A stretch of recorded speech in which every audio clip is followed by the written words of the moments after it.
Selamat pagi Ibu, selamat pagi teman-teman. Terima kasih atas waktu dan kesempatan yang diberikan kepada saya. Saya atas nama Margareta Juana Ngada akan mempresentasikan hasil kerja saya. Selamat menyaksikan. Pada bab 7 ini saya akan menjelaskan tentang pembelajaran yang ramah. Bagian 1. A. Pembelajaran yang ramah. Pembelajaran yang ramah atau friendly learning adalah pembelajaran yang akomodasi kepentingan beragam peserta didik sesuai dengan kemampuan dan kebutuhan belajar peserta didik. The same both different. Artinya, mereka sama menjadi peserta didik di kelas tersebut, namun dalam layanan yang berbeda-beda sesuai dengan kebutuhan peserta didik masing-masing, baik dalam materi, strategi, dan penilaian. Pembelajaran yang ramah akan tercipta pada sekolah yang ramah. Dalam pembelajaran yang ramah, peserta didik dan guru belajar bersama sebagai komunitas belajar. Guru akan menempatkan peserta didik sebagai pusat belajar. Guru juga akan senantiasa mendorong keikutsertaan atau partisipasi peserta didik dalam belajar. B. Pentingnya pembelajaran yang ramah. Dalam kelas yang ramah, guru akan lebih kreatif dan terampil dalam mengajar dan mendidik, meningkatkan kompetensi dalam pendidik, khusus dan guru lebih terbuka terhadap perbedaan atau keragaman peserta didik. Dalam kelas yang ramah, guru akan lebih kreatif dan terampil mengajar dan mendidik, lebih mengenali peta kekuatan dan kelemahan peserta didiknya. Dengan adanya pentingnya pembelajaran yang ramah ini, peserta didik itu mudah untuk memahami materi yang sudah diberikan oleh guru dan juga guru juga mampu dan lebih cepat untuk memberikan materi karena peserta didik sudah lebih memahami materi yang diberikan. Selanjutnya kita masuk ke C, komponen pendukung sistem pembelajaran yang ramah. Ada beberapa macam. Yang pertama kita masuk di pendekatan pembelajaran. Titik tolak atau sudut pandang arah pembelajaran yang merujuk pada pandangan tentang terjadinya suatu proses yang sifatnya sangat umum, di dalamnya mewadahi, menginspirasi, menguatkan, dan melatari metode pembelajaran dengan cakupan teoritis tertentu. Selanjutnya, strategi pembelajaran. Strategi pembelajaran terkandung makna perencanaan, artinya strategi pada dasarnya bersifat konseptual. Strategi pembelajaran adalah suatu kegiatan pembelajaran yang harus dikerjakan oleh guru dan peserta didik agar tujuan pembelajaran dapat tercapai secara efektif dan efisien. Yang ketiga, kita masuk pada metode pembelajaran. Metode pembelajaran adalah cara yang digunakan untuk mengimplementasikan rencana yang sudah disusun dalam bentuk kegiatan nyata dan praktis untuk mencapai tujuan pembelajaran.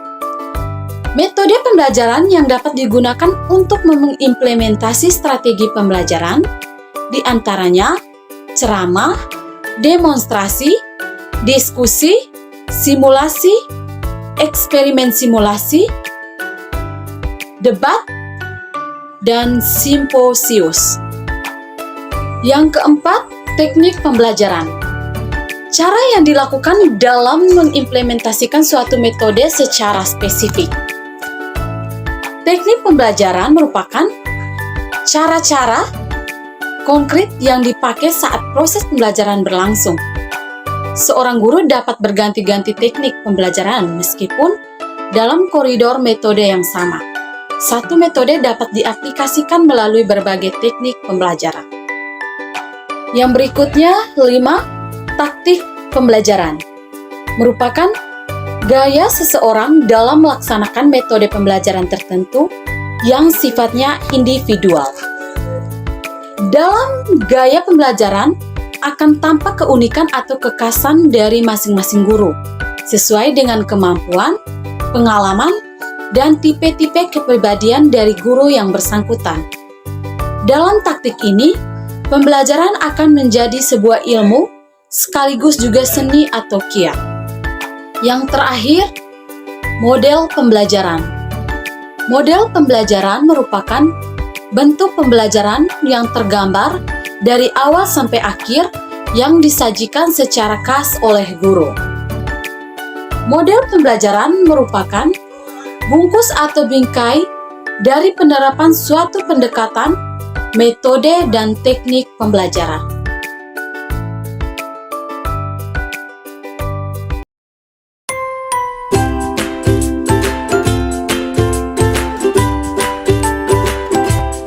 Anak Indonesia adalah harapan bangsa. Setiap anak, baik anak laki-laki maupun anak perempuan, berhak mendapatkan pendidikan setinggi mungkin.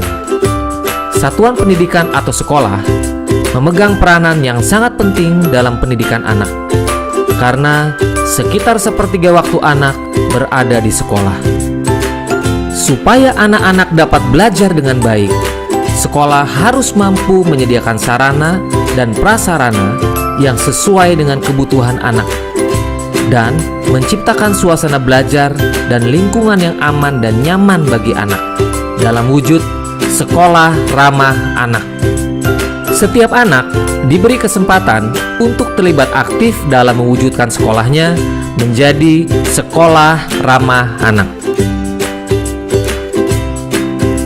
Sekolah ramah anak adalah sekolah inklusif yang harus memberikan kesempatan yang sama kepada setiap anak, termasuk anak berkebutuhan khusus. Penataan lingkungan kelas harus menunjang suasana pembelajaran aktif, inklusif, non-diskriminatif, dan ramah. Kapasitas ruangan harus sesuai dengan jumlah siswa, memiliki pencahayaan dan ventilasi yang baik, serta didukung peralatan belajar yang ramah anak. Di dalam sekolah ramah anak juga disediakan usaha kesehatan sekolah yang berisi fasilitas kesehatan untuk para murid. Selain itu, anak-anak juga diajarkan berperilaku hidup bersih dan sehat, seperti menjaga toilet tetap bersih, mencuci tangan dengan air bersih yang mengalir, minum air matang, dan membuang sampah pada tempatnya.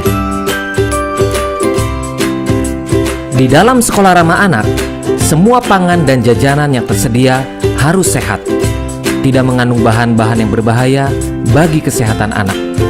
Sekolah harus memberikan pengetahuan bagaimana memilih makanan, minuman, dan jajanan yang sehat. Sekolah ramah anak dapat dikembangkan menjadi sekolah kejujuran yang mengajarkan nilai-nilai kejujuran kepada anak-anak sejak dini. Sekolah ramah anak juga termasuk Madrasah Insan Cendekia, dikembangkan dengan tujuan untuk meningkatkan akhlak dan budi pekerti anak. Anak juga diajarkan untuk menghormati orang yang lebih tua, seperti ayah, ibu, dan guru. Sekolah berkarakter juga merupakan dimensi sekolah ramah anak yang mengajarkan anak tentang pentingnya memiliki karakter positif, budi pekerti, dan cinta tanah air. Perlu dipastikan, di dalam sekolah ramah anak harus merupakan kawasan tanpa rokok dan bebas nafsa, agar semua anak terlindungi dari ancaman bahaya narkotika, psikotropika, dan zat adiktif lainnya yang berbahaya bagi kesehatan. Sekolah ramah anak perlu diperlengkapi dengan ruang konseling, ruang kreativitas untuk kegiatan budaya seperti musik, tari, lukis, dan lain-lain, serta tersedianya lapangan olahraga, area bermain, dan tempat ibadah. Sekolah ramah anak juga harus aman bencana, yaitu memiliki standar penanggulangan bencana yang memadai sehingga tidak membahayakan anak-anak yang sedang belajar. Sekolah ramah anak juga merupakan sekolah adiwiyata yang mengajarkan kepedulian anak-anak terhadap masalah pelestarian lingkungan. Sekolah ramah anak juga diartikan sebagai sekolah tanpa kekerasan, yaitu tidak boleh terjadi kekerasan di sekolah yang dilakukan oleh guru, murid, atau warga sekolah lainnya. Semua warga sekolah wajib memberikan perlindungan terhadap anak dari diskriminasi dan tindakan kekerasan dalam bentuk apapun. Sekolah ramah anak adalah sekolah hebat yang membawa anak-anak berprestasi optimal sampai ke tingkat nasional, bahkan sampai ke tingkat internasional.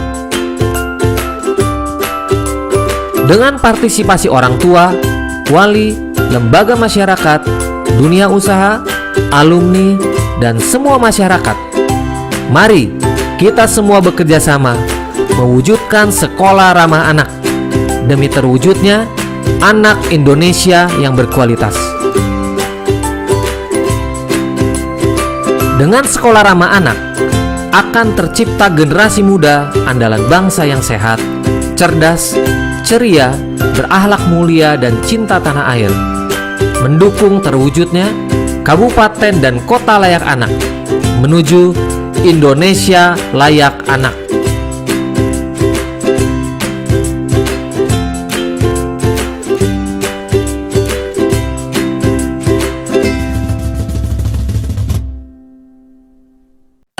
Sekian pemaparan materi dari saya. Terima kasih.